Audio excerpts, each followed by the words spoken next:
救命！他真的教会我画眉毛了。眉毛在画之前，先用那个眉笔后面的梳子把眉毛梳理一下，里面很多时候都塞的粉，你去画上去的话，这眉毛不就结坨了吗？先梳开之后呢，刷上一个染眉膏，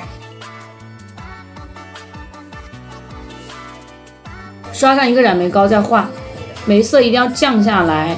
降下来之后呢，我们化妆呢才有氛围感，知道吗？一个是妆面有氛围感，第二一个就是你柔和，你高级，你这个妆容就很洋气。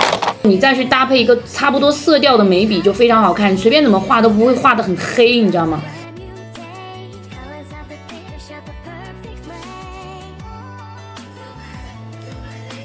眉毛的话呢，是缺的地方是一根一根的往上去补的，就是你想要画那种毛流感的话，一定要用砍刀笔，知道吧？只有砍刀笔才很好上妆。你如果是圆头的笔，你怎么画你都画不利索，就像我们这种化妆师都感觉画不利索。顺着眉毛的方向，一根一根的补。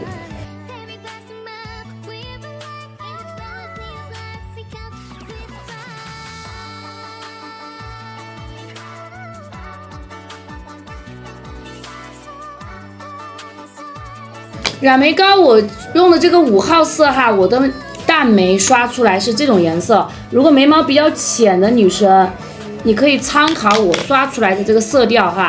因为这款染眉膏呢，它比较特殊，它是那种粉质的，所以你刷的时候其实是可以贴在皮肤上刷，就当一个眉粉，也给它染眉了，也给它就是把眉毛打底工作做好了，所以它可以盖得住你闻过的那种黑黑的颜色啊。这个是5号色。然后眉笔的话呢，我用的是 AKK 家的那个2号色，它这个笔头很硬啊，真的就是像植村秀那种很硬很硬的那种笔头啊。植村秀的笔一支要差不多200块呢。对，是的。我们这个 AKK 的笔是39块8，买一个正装送一个替换笔头，一正一替到手，相当于2支，你是不是一支都不到20块钱啊？我用的是2号色，然后背后有个螺旋梳眉毛的，然后还送一个这个磨砂板。像这种自动头的砍刀笔啊，你不用刀，它怎么刷怎么磨呢？就是你用秃了，你差不多感觉好像没有之前那么薄了，你就在磨砂板上磨一磨就可以了，知道吧？把这笔头搓一搓，磨一磨，你看它就变得很薄了。哎，砍刀笔你才能画这种就是一根一根这种毛流感。来，眉头一根一根的往上补。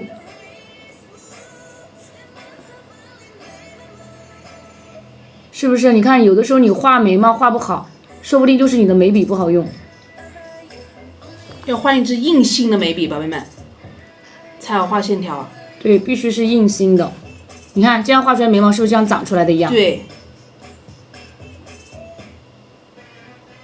好，这样补起来。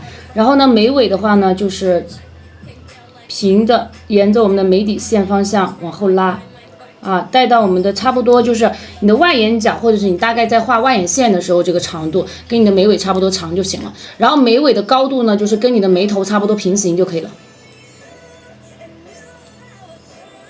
然后再从眉峰的这个地方往下一笔一笔的走，把这个眉尾给它补起来。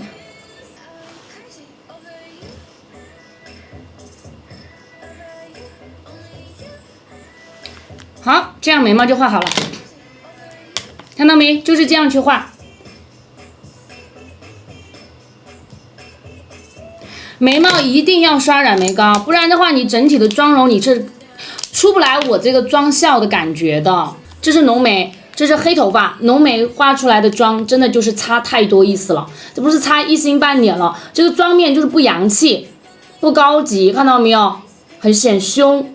然后呢，刷淡之后，你看浓眉刷完就漂不漂亮？好看，这个我的这种感觉就有了，就是这个妆容的感觉就有了，所以浓眉刷出来是这样的一个感觉啊，这是浓眉刷出来的效果。其实浅棕色的眉毛是任何发色都搭的，棕色、黑色、白色、黄色、蓝色、粉色、红色头发，所有发色都可以搭棕色眉毛。